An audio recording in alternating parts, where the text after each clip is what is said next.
என கஷ்டப்படுத்தினவங்களாகவே இருந்தாலும் அவங்களும் என் மக்கள் தானே. நண்பர்களாக இருந்தாலும் எதிரிகளாக இருந்தாலும் 8 கோடி மக்களும் என் மக்கள் தானே.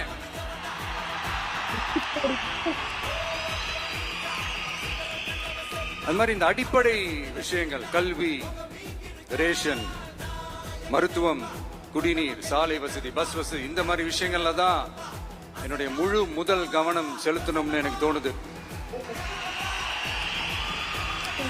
நான் முன்னாடியே சொன்ன மாதிரி மக்கள் பணத்துல இருந்து ஒரு பைசா கூட நான் தொட மாட்டேன். எனக்கு அது அவசியமும் இல்ல. அது உங்களுக்கு நல்லாவே தெரியும்.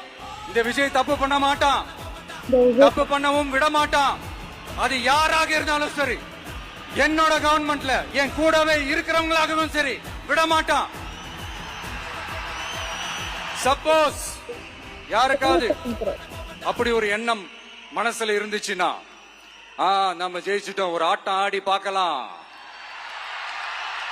அப்படின்ற எண்ணம் யாருக்காவது இருந்துச்சுன்னா இப்பவே இந்த நிமிஷமே அதை எரேஸ் பண்ணிருங்க.